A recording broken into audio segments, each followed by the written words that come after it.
گلی گلی سے اہل محبت کے قافلے سوئے حرمین روانہ ہو رہے ہیں۔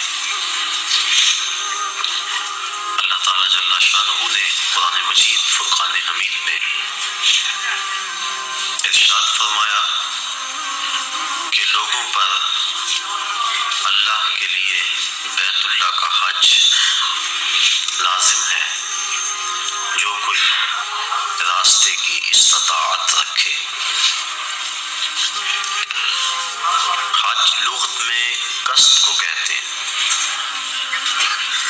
اصطلاح شریعت میں مخصوص ارکان کی ادائیگی کے لیے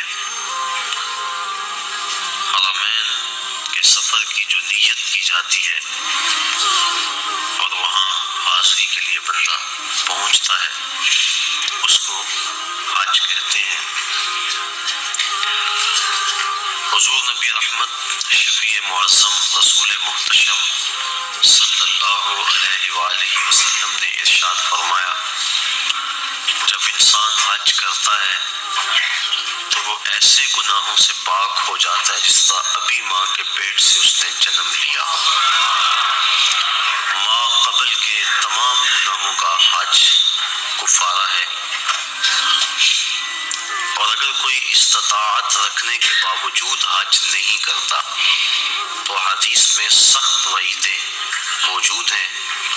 حضور کے ایک فرمان کے مطابق جو شخص استطاعت رکھنے کے باوجود حج نہیں کرتا، فرمایا وہ یہودی مرے یا عیسائی مرے، ہمیں اس سے کوئی غرض نہیں۔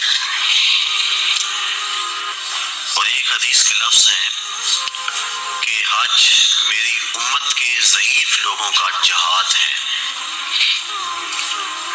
حج کی فضیلت کے عنوان سے کتب حدیث کے اندر بہت کچھ موجود ہے۔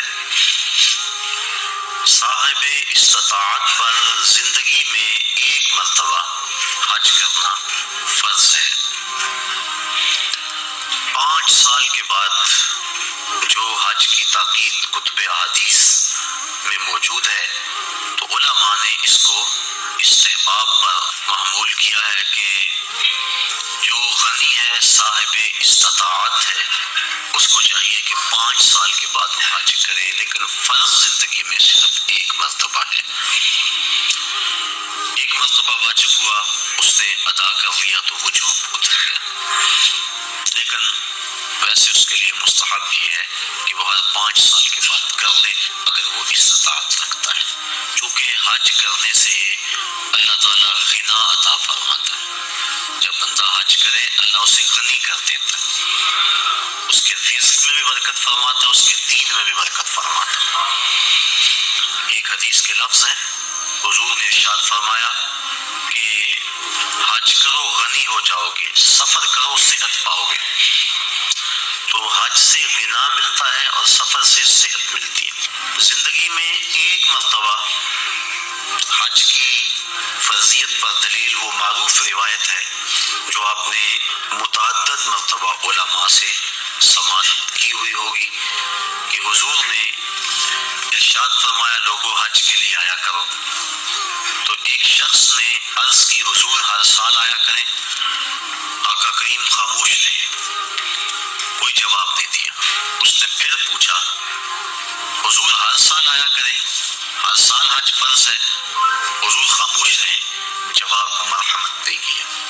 اس نے تیسری مرتبہ پھر سوال کیا تو آقا کریم نے پھر خاموشی اختیار کی، پھر وقفہ سکوت توڑتے ہوئے فرمایا تم سے پچھلی امتیں نبیوں پر کثرت سوالات کی وجہ سے ہلاک کر دی گئی۔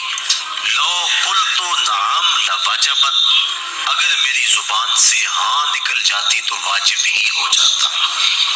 وہ زبان جس کو سب کن کی کنجی کہے، اس کی نافذ حکومت پہ لاکھوں سلام۔ کہا اگر میری زبان سے ہاں نکل جاتی تو واجب ہی ہو جاتا۔ تو حضور کا اختیار فی شریعت سمجھ میں آیا کہ حضور جو کہیں وہی دین ہوتا ہے۔ قرب قیامت کے فتنوں میں سے ایک فتنہ حضور نے آج سے صدیوں قبل بیان فرما دیا۔ نسائی شریف کی روایت ہے، حضور نے ارشاد فرمایا قرب قیامت میں کچھ لوگ کہیں گے کہ حلال وہی ہے جو اللہ نے حلال کیا، حرام وہی ہے جو اللہ نے حرام کیا۔ فرمایا انما اوتیت القرآن ومثلہ معہ، مجھے قرآن دے دیا گیا اور قرآن جتنے اور علم بھی میرے سینے میں رکھ دیے گئے، تو جس کو میں حلال قرار دے دوں وہ ایسی ہے جس طرح اللہ نے حلال قرار دیا ہے، اور جس کو میں حرام قرار دے دوں وہ ایسے ہی ہے جس طرح اللہ نے حرام قرار دیا ہے، چونکہ مصطفیٰ اپنی مرضی سے نہیں بولتے، وما ینطق عن الہوی ان ہوا الا وحی یوحی، جو مالک کی مرضی ہوتی ہے وہی مصطفیٰ کی بولی ہوتی ہے، اس لیے جو حضور فرما دے وہی دین ہوتا ہے۔ تو اس نے عرض کی حضور کیا ہر سال حج فرض ہے؟ تو آقا کریم فرمایا تم سے پہلی امتیں نبیوں پر کثرت سوالات کی وجہ سے ہلاک کر دی گئیں، لو قلت نعم لواجبت، اگر میری زبان سے ہاں نکل جاتی تو واجب ہی ہو جاتا۔ تو زندگی میں ایک مرتبہ حج فرض ہے۔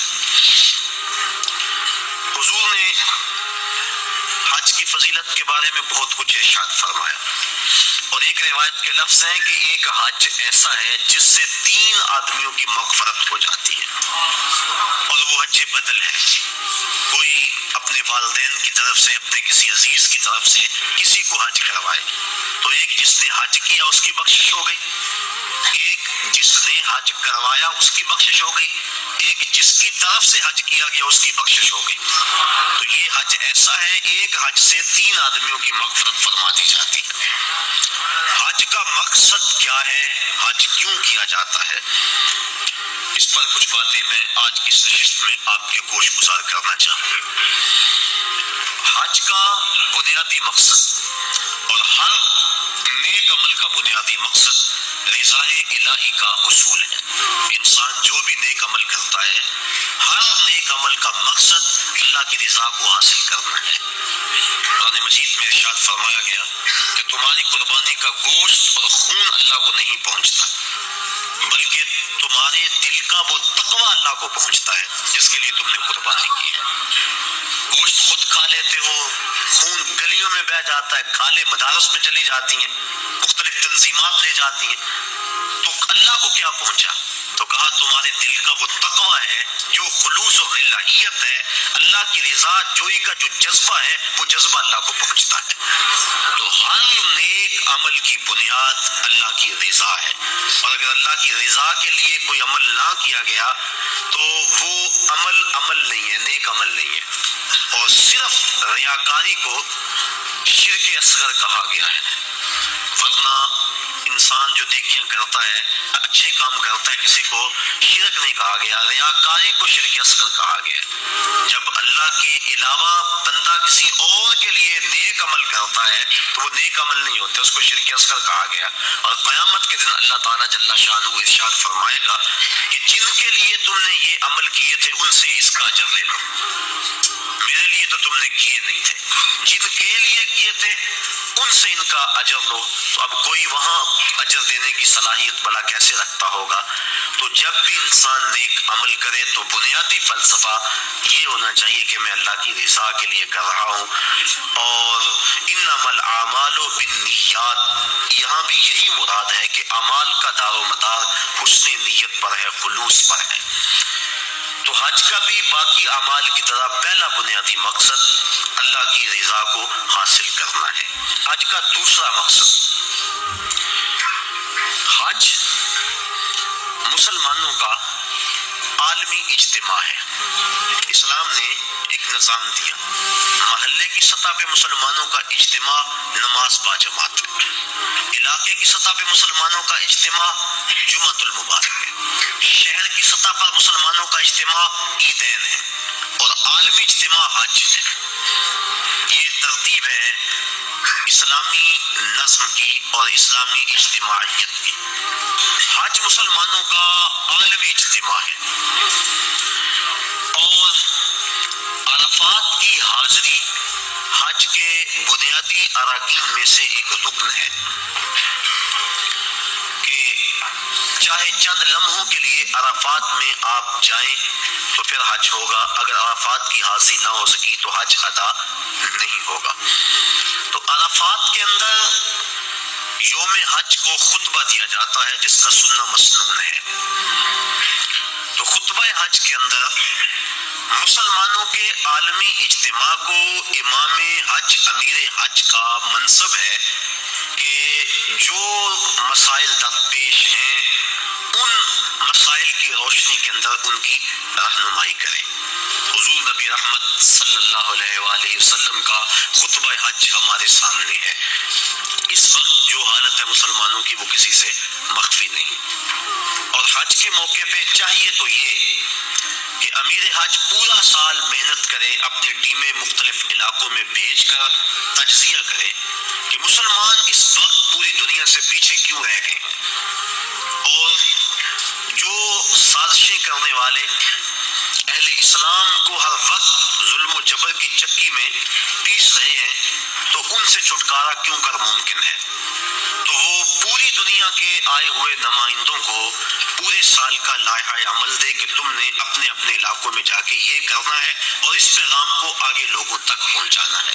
پھر پورا سال اس کی نگرانی ہوتی رہے اور سال کے بعد تجزیہ کیا جائے کہ کمی بیشی کیا ہے، کتنے فوائد ہوئے اور کہاں تک ہم نے اپنا ہدف حاصل کیا، اور ترمیم و تنسیق کے ساتھ نیا منصوبہ، نیا لائحہ عمل لوگوں کے سامنے رکھا جائے اور دنیا کے کونے کونے سے آئے لوگ حرم کے اس تحفے کو اپنے ساتھ لے جائیں اور پوری دنیا پر پھیلا دیں۔ جب سے برٹش گورنمنٹ کی نو آبادیاتی وزارت کے جاسوسوں نے سلطنت عثمانیہ کو توڑا اور اسلام کی اجتماعیت پر چرکا لگایا تو اسلام کا یہ جو نظام ہے یہ کافی حد تک کمزور پڑ گیا۔ علامہ اقبال پھوٹ پھوٹ کے روئے تھے، دیکھ مسجد میں شکست رشتہ تسبیح شیخ اور بت کدے میں برہمن کی پختہ زناری بھی دیکھ، چاک کر دی ترک نادان خلافت کی قبا، سادگی مسلم کی دیکھ اوروں کی عیاری بھی دیکھ۔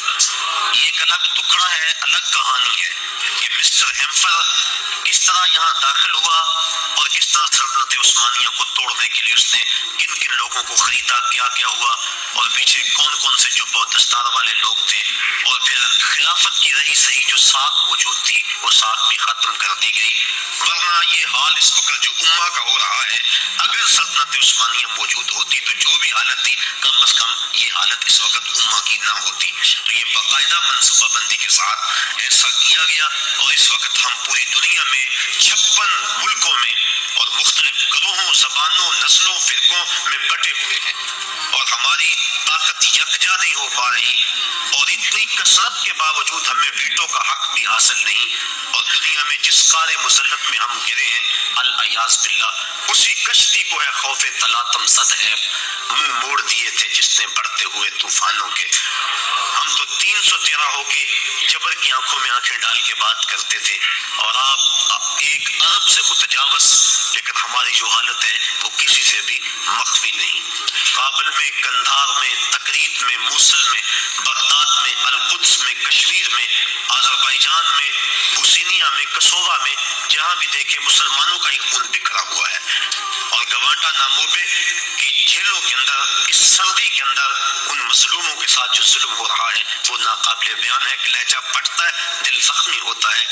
حج کا اجتماع مسلمانوں کا عالمی اجتماع ہے اور اس اجتماع کے موقع پہ پوری دنیا کے مسلمانوں کو وہ چیز دینی چاہیے تھی جس سے وہ دوبارہ عروج کی طرف سفر کرنا شروع کر دیں۔ اقبال علیہ رحمہ نے ایک بڑی خوبصورت بات کہی، وہ کہتے اقبال کوئی پوچھے یہ زائرین حرم سے، اقبال کوئی پوچھے یہ زائرین حرم سے، کیا حرم کا تحفہ زمزم کے سوا کچھ اور نہیں؟ کہ جو بھی جاتا ہے آب زمزم لا کے ہمیں پلاتا ہے. اقبال کہتے ہیں وہاں سے جو نور لے کر آئے ہو، جو پیغام لے کر آئے ہو، وہ پیغام بھی تو ہمیں دو نا. کھجوریں اور آب زمزم ہمیں پلا دیتے ہو، حرم کا اور بھی تحفہ ہے جو لینے کے لیے تم وہاں گئے تھے. تو یہ بنیادی ایک مقصد ہے کہ مسلمانوں کا عالمی اجتماع ہے، اور عالمی لیول کے جو مسلمانوں کے مسائل ہیں، میں یہاں گفتگو کروں یا میں عملی طور پہ کوشش کروں، اس سے کچھ بہتری تو آ سکتی ہے، لیکن عالمی مسائل کا حل وہاں سے ہے. اور اگر عرب اس کے لیے اپنے آپ کو تیار کریں اور جرأت اور پابندی کا مظاہرہ کریں اور دن رات ایک کر دیں اور منصوبہ بندی کریں اور حج کے موقع پہ اس پیغام کو لوگوں تک پہنچائیں، تو مسلم امہ پھر متحد ہو سکتی ہے، اور وہ خواب جو کہ اسلام کی نشت ثانیہ کا خواب ہے وہ شرمندہ تعبیر ہو سکتا ہے. تو یہ حج کا دوسرا بنیادی مقصد تھا کہ مسلمانوں کو عالمی اجتماع دیا گیا ہے. اجتماع کرنے کے لیے کئی کچھ کیا جاتا ہے، لیکن اس اجتماع کے لیے اللہ نے لوگوں کے دل میں کشش پیدا فرما دی. جب کوہ ابو قبیس پہ چڑھ کے جناب ابراہیم کو آواز دینے کے لیے کہا گیا تو عرض کی مالک میری نحیف و نزار آواز کہاں پہنچے گی؟ کہا ہے ابراہیم علیہ السلام آواز دینا تیرا کام، اس کو لوگوں تک پہنچا دینا یہ ہمارا کام ہے. اور پھر ماں کے شکم میں اور باپ کی سلب کے اندر تک اس آواز کو پہنچا دیا گیا، اور جس نے اس آواز کو سنا آج لبیک لبیک کہتا ہوا شوق و مستی میں دوڑتا ہوا حرم کی طرف بڑھتا چلا جا رہا ہے. تو یہ مسلمانوں کا عالمی اجتماع ہے. اس کے جو فوائد تھے عالمی اجتماع کے، کاش کہ وہ حاصل کیے جاتے. تیسرا مقصد حج کا مساوات کا عملی اظہار. اسلام کی بنیادی تعلیمات میں سے ایک تعلیم مساوات ہے کہ سب لوگ برابر ہیں. رنگ و نسل کی بنیاد پر، دولت، افراد کی کثرت کی بنیاد پر کسی کو کسی پہ فضیلت نہیں دی جا سکتی. ان اکرمکم عند اللہ اتقاکم، جو زیادہ تقوی کا نور اپنے سینے میں رکھتا ہے وہ زیادہ عزت والا ہے. یہ اسلام کا وہ بنیادی درس اور سبق ہے کہ جس سے شکستہ دل لوگ، درماندہ لوگ، غریب طبقہ، غلام لوگ اسلام کی طرف ان کا میلان ہوا اور کھنچے چلے آئے. ان کو ان کے حقوق اسلام نے دیے. آج حقوق نسواں کے حوالے سے بات چل رہی ہے. میں نے پچھلے دنوں کے اندر ہمدرد حال کے اندر ایک فورم پہ کہا تھا کہ دنیا کے بڑے بڑے دانشور اور دنیا کے بڑے بڑے مذاہب اور مغرب جو آج عورتوں کو حقوق دینے کی بات کرتا ہے، اگر تاریخ میں ہم تاریخ کے جھونکوں سے جھانک کے دیکھیں تو یہ تو عورت کو انسان ماننے کے لیے تیار نہیں تھے. افلاطون کا فلسفہ پڑھے، وہ کہتا ہے یہ از قبیل جن سے انسان ہی نہیں، انسان کی ضرورت خدمت اور کفالت کے لیے پیدا کی گئی ہے. ہم شکل بھی انسان کی ہے، انسان نہیں ہے. اور کسی نے کہا کہ یہ بدی کا سر چشمہ ہے، کسی نے اس کو اللہ کے قرب کے راستے کی سب سے بڑی رکاوٹ گردانا، اور کسی مذہب نے اس کے قتل کو جائز قرار دیا. یونانیوں کا فلسفہ پڑھ لیں. عیسائی دنیا آج جو دعوے کرتی ہے عورتوں کو حقوق دینے کی، 90,000 عورتوں کو عیسائی دنیا نے زندہ جلایا ہے. ان کی تاریخ بڑی شرمناک ہے. تو کس نے حقوق دیے عورت کو؟ کون عورت کے حقوق کا محافظ ہے؟ دنیا والے تو عورت کے وجود کو برداشت نہیں کرتے تھے. یہ بر صغیر پاک و ہند، ابن بطوطہ جب یہاں آیا تو کس بات سے بے ہوش ہوا تھا؟ اس نے ایک منظر دیکھا کہ ایک شخص فوت ہو گیا، اس کی بیوی کو ابھارا گیا کہ تیرا خامد مر گیا، جیون ساتھی پتی مر گیا، اب تو نے جی کے کیا لینا ہے؟ تیری وفا کا تقاضا یہ ہے کہ تو بھی اس جلتے ہوئے شعلوں میں چھلانگ لگا دے، تو خامد کی اگر وفادار ہے تو اس کو بھڑکا کر اس آگ کے اندر چھلانگ لگانے کے لیے تیار کیا گیا. اور جب اس نے جوش میں آ کے چھلانگ لگائی، اس کی چیخیں جب فضاؤں میں بلند ہوئی تو